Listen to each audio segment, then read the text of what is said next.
À l'affiche ce soir, Adma Rwamba avec son long métrage La forêt du Niolo qui est en compétition à l'occasion de ce 25e FESPACO qui s'achève demain et qui sera marqué par la clôture avec le palmarès officiel qui sera dévoilé au Palais des Sports de Ouaga 2000. Adma Rwamba, bonsoir. Bonsoir. Merci d'être venu ce soir nous parler de La forêt du Niolo. Finalement, ce long métrage que vous avez réalisé au forceps a pu être projeté. Est-ce que c'est un ouf de soulagement pour vous? Tout d'abord, merci en fait de m'avoir invité.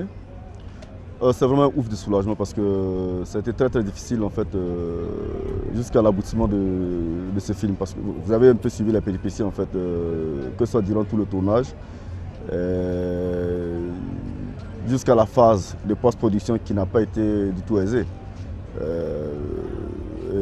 Là, je vous juste vous dire qu'en fait que le film est arrivé à peut-être 2 jours de l'ouverture du FESPACO. Donc ça veut dire que ça a été très difficile en fait. Alors vous avez réalisé La forêt du Niolo, on connaît déjà la trame de l'histoire, c'est les problèmes qui entourent l'exploitation minière en Afrique avec cette voracité des sociétés étrangères et même des nationaux qui veulent s'accaparer les richesses du sol. Voilà, mais est-ce que cette trame-là, vous avez eu le feedback, est-ce que ça a plu au public, La forêt du Niolo? Oui, moi je pense que mon FESPACO est déjà gagné parce que l'intrigue et puis le suspense qui m'habitait, c'était la réaction du public. On conviendrait avec moi qu'en fait que déjà le premier jour de la projection, le cinéma Burkina a refusé du monde. Et ensuite, mercredi à la projection en fait, à l'Institut français, dès 16h, ça va être la vente des tickets. Donc ce qui montre qu'en fait, il y a eu un certain engouement. Et à la clôture de la 3e projection, c'était hier soir en fait, mercredi. On a refusé du monde encore. Et là, c'était couronné par l'arrivée surprise en fait, du chef de l'État qui s'est déplacé pour venir suivre ce film. En fait. Donc je pense que pour moi, le combat est gagné et la bataille est gagnée.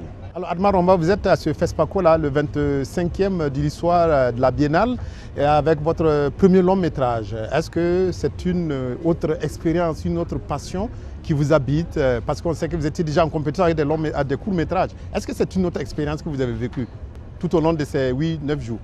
Oui, c'est une autre expérience. C'est vrai qu'on a l'habitude avec les courts métrages, mais la pression n'était pas aussi intense.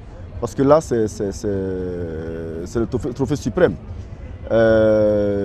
Mais bon, avec tel nombre d'années d'accumulation d'espérance, je pense qu'on arrive quand même en fait, à niveler en fait, la pression.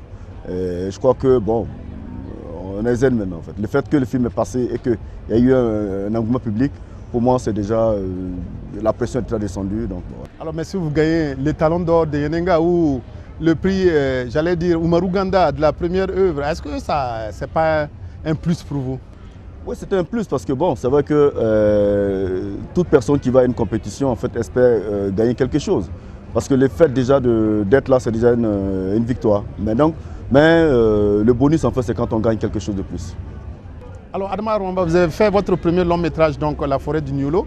Est-ce que déjà quelque chose trottine dans votre tête pour que vous fassiez un deuxième long métrage, ou bien vous dites je vais revenir un peu aux séries ou bien au court métrage? Le prochain long métrage, le thème est déjà là depuis plus d'1 an. Donc je travaille là-dessus. Donc il y a déjà la première version du scénario est déjà prête. On essaie de voir comment peaufiner ça pour peut-être un tournage dans peut-être 1 an. Voilà, c'est-à-dire en termes de long métrage, il faut souvent se projeter sur 1 an comme minimum. Bon, quant aux séries hautes, en fait, bon, vous savez souvent quand on va aux séries, c'est souvent beaucoup plus, c'est alimentaire en fait. Hein. Ça nous permet de tenir en fait le bout avant d'attaquer souvent en fait Parce que les gens se disent que les séries c'est plus facile à tourner. Voilà, on a une histoire, on la raconte ric-rac et puis c'est fini. C'est vrai que c'est plus facile à tourner, mais c'est assez complexe parce que ça demande aussi de l'énergie, ça demande en fait du temps et ça demande de la concentration. C'est donc toute chose qui provient de la création humaine en fait n'est pas facile. Voilà, donc merci beaucoup à Adma Rwamba d'avoir répondu à nos questions. On espère que demain soir, en tout cas à la cérémonie de clôture, La forêt du Niolo, son premier long métrage, pourra remporter pas mal de prix, voilà, et pas mal de récompenses. Et puis, avec la reconnaissance du public, ça sera un bonus pour lui. Merci beaucoup. Vraiment, je salue tous ceux qui nous ont appuyés sur ce projet parce que ce n'était pas évident.